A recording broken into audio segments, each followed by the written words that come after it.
रहीम। अस्सलाम वालेकुम students, welcome to my YouTube channel. तो आज हम मोस्ट इम्पोर्टेंट वर्ड हम डिस्कस करने वाले हैं जो कि है O2 साइकी।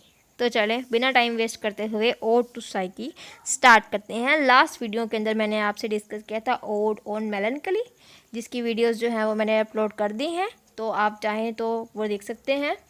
तो आज हम डिस्कस करेंगे O2 Psyche by John Keats.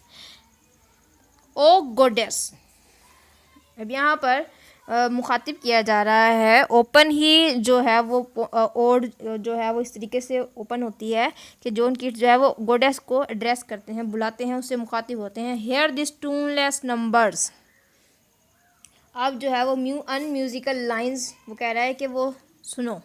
रंग by sweet enforcement and remembrance dear means memory. John Keats opens the poem with an address to the goddess Psyche, requesting her to hear his tuneless poetic verses, कि वो शायर की जो versus है उसकी poetry है वो सुने, and beseeches her to forgive him, और उसको माफ़ कर दे। एंड पार्डन, ये जो लिखा हुआ है एंड पार्डन मीन्स उसको माफ़ कर दे।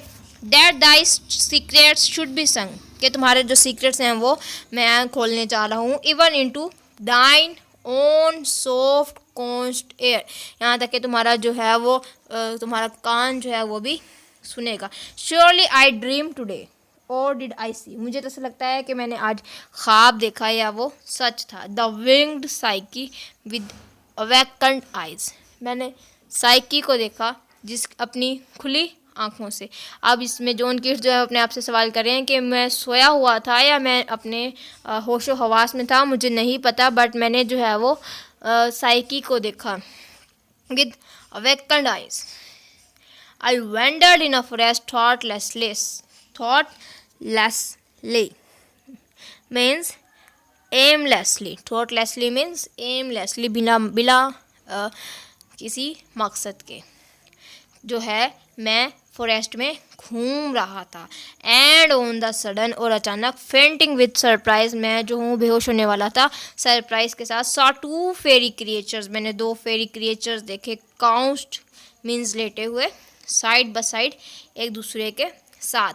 इन डीपेस्ट ग्रास, गहरी घास के अंदर। बीनेथ द वर्श whispering roof of leaves. Whispering roof of leaves मतलब कैसे, छत के ऊपर जो है वो पत्ते वगैरह घास वगैरह उगी हुई थी, और उसके ऊपर जैसे ही हवा चलती है तो ऐसा लगता था जैसे कोई विस्पर कर रहा हो, कोई सरगोशी कर रहा हो।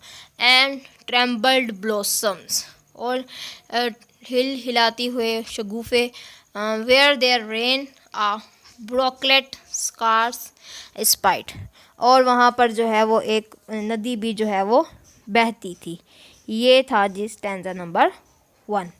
तो अब हम इसका लाइन बाय लाइन डिस्क्रिप्शन जो है वो मैं आपसे शेयर करने वाली हूँ। John Keats opens the poem with an address to the goddess Psyche, अपनी पोइम जो है वो गॉडेस साइकी को एड्रेस करते हुए जो है वो स्टार्ट करते हैं John Keats, requesting her to hear his tuneless poetic verses, के वो शायर की जितनी भी वर्सेस हैं उन्हें सुने। And beseeches her to forgive, और उसे माफ़ कर दे। For singing her secrets even to her own shell like conch, क्योंकि उसके जो शेल लाइक कौन जो है घूंगे की तरह जो उसके कान हैं वो भी उसका सच जो है वो सुनेंगे। Shell like ears. The poet wonders whether he really saw Psyche in reality or it was a dream. John Keats जो है वो बहुत ज़्यादा हैरत के अंदर हैं। वो अपने आप से ही सवाल पूछ रहे हैं कि क्या मैं सोया हुआ था या मेरा ख्वाब था या मैं होश में था कि मैंने जो है वो दो फेरी क्रिएचर्स देखे। I saw two fairy creatures lying side by side in the grass, घास के अंदर दो फेरी क्रिएचर्स देखे, दो ऐसी मखलूक देखी या परी टाइप की मखलूक जो थी। They were Psyche and her love were Cupid. अब साइकी और क्यूपिड जो हैं वो दोनों लवर्स थे, तो इन दोनों को जो है वो जॉन कीट्स ने देखा था उस ग्रास में। They were lying in the thick grass, अब वो दोनों जो है वो बहुत ही घनी घास में लेटे हुए थे। Under net the roof of leaves, अब रूफ ऑफ लीव्स के नीचे एंड बडिंग फ्लावर्स, और वहाँ पर जो है वो फ्लावर्स थे। Softly moved by gentle wind of the spring, और उस टाइम जो है वो स्प्रिंग की हल्की हल्की हवा जो है वो चल रही थी। आ स्मॉल स्ट्रीम, एक छोटी सी नदी, ब्रुकलेट है यहाँ पर स्मॉल स्ट्रीम, रेन देयर, वहाँ पर स्मॉल सी नदी जो है वो चल रही थी। It could hardly be seen through the tall grass, जो कि घास बहुत ज़्यादा घना था तो मुश्किल से ही नज़र आता है। आपको एक और इम्पोर्टेंट लाइन इसमें बता दूं कि Keats, the fame of Keats rest on oats, Keats की जितनी भी फेम है ना वो इन ओट्स के ऊपर ही मुश्तमिल है। उनकी ये सारी जो फेम है, उनको शोहरत जो मिली है उनकी डेथ के बाद, वो उनकी ओट्स से ही उनको मिली है। कीट्स रैंक अमंग पोइट्स इन ओट्स, कीट्स जो है वो दर्जाबंदी में आगे चल जाते हैं तमाम पोइट्स के मुकाबले में जब हम बात करते हैं ओट्स की। तो ये था जी स्टैंजा नंबर 1। मिलते हैं अगली वीडियो में, तब तक के लिए अल्लाह हाफिज़।